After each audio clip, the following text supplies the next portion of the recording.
নমস্কার বন্ধুরা, শ্রাবণী রান্নাঘরে আপনাদের সবাইকে স্বাগত জানিয়ে আমি আবারও একটা রান্নার ভিডিও নিয়ে চলে এসেছি। আজকের আমি আপনাদের কচি আমের ভাপা করে দেখাবো। তার জন্য আমি আম গাছের কাছে প্রথমে চলে এসেছি। এবারে গাছ থেকে আমি আমগুলো পারবো। দেখুন, ছোট ছোট আম ধরেছে, সেই আমগুলো আমি পেড়ে নিচ্ছি। এখানে আমার ছোট ছোট আমগুলোই লাগবে, সেই জন্য আমি এখানে ছোট আমগুলোকে দেখে দেখে পেড়ে নেব।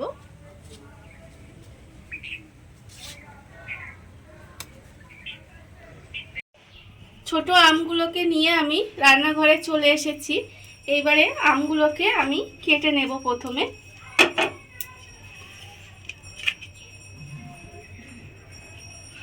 এইভাবে খোলাটাকে ছাড়িয়ে নেব। আগে খোলাগুলোকে ছাড়িয়ে নিয়ে প্রথমে আমাকে টুকরো টুকরো করে আমগুলোকে কেটে নিতে হবে। আমগুলোর খোসা ছাড়িয়ে টুকরো টুকরো করে কেটে ভালোভাবে ধুয়ে নিয়েছি। এইবারে এই আমগুলোকে আমি একটু শিলে বেটে থেতো করে নেব। আমগুলো আমি শিলের মধ্যে অল্প অল্প করে নেব, নিয়ে এইভাবে একটু জাস্ট থেতো করে নেব।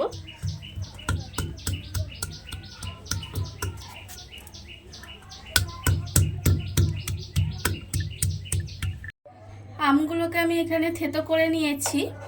এবারে এরকম একটা টিফিন বক্স নিয়ে নিয়েছি।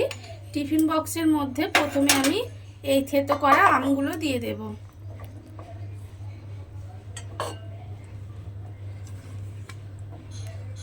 থেতো করা আমগুলো এখানে দিয়ে দিলাম।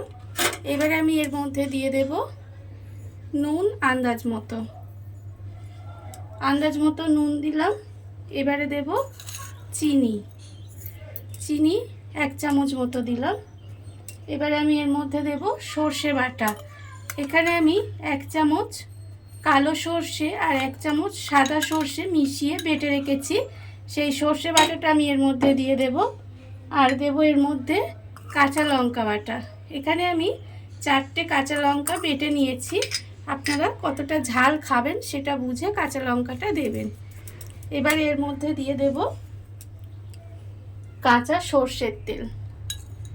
এখানে আমার প্রায় 2 চামচ মতো কাঁচা সর্ষের তেল দিলাম। এবারে এই সব কটাকে খুব ভালোভাবে মিশিয়ে নিতে হবে। প্রথমে সমস্ত মশলাগুলো আমি খুব ভালোভাবে মাখিয়ে নিয়েছি। এইবারে আমি এর মধ্যে দিয়ে দেব ছোট চামচের 1/2 চামচ পরিমাণের হলুদ গুঁড়ো, আর আমি দেব 1/4 চামচ মতো লঙ্কার গুঁড়ো। লঙ্কা আর হলুদ গুঁড়োটা দিয়ে আবারও কিন্তু আমাকে খুব ভালোভাবে একটু মাখিয়ে নিতে হবে। ঝালটা কতটা খাবেন সেটা বুঝে কিন্তু কাঁচা লঙ্কা বা গুঁড়ো লঙ্কাটা আপনারা ব্যবহার করবেন। এবার এটাকে খুব ভালোভাবে আমাকে মাখিয়ে নিতে হবে। সমস্ত কিছু মশলা দিয়ে ভালোভাবে মাখিয়ে নিয়েছি। এবারে আমি এটাকে ঢাকা দিয়ে আলাদা করে সরিয়ে রেখে দেব। আর গ্যাসটা এবারে আমি অন করে নেব। অন করে আমি এরকম একটা কড়া বসিয়ে দেব। দিয়ে এবারে দেব আমি জল। এখানে আমায় অল্প সামান্য একটু জল দিতে হবে। দিয়ে এবারে এই টিফিন বক্সটা আমি এর মধ্যে বসিয়ে দেব। এমনভাবে জলটা দিতে হবে যাতে জলটা কিন্তু এই টিফিন বক্সের ভিতরে না ঢোকে। এটা বুঝে কিন্তু আপনাদের জলটা দিতে হবে। দিয়ে এবার এটা ঢাকা দিয়ে আমি প্রায় 10 থেকে 15 মিনিটের মতো এইভাবে ভাপে একটু হতে দেব। আমটাকে আমি 15 মিনিটের জন্য ভাপে রেখে দিয়েছিলাম। এবার এটাকে আমি তুলে নেব।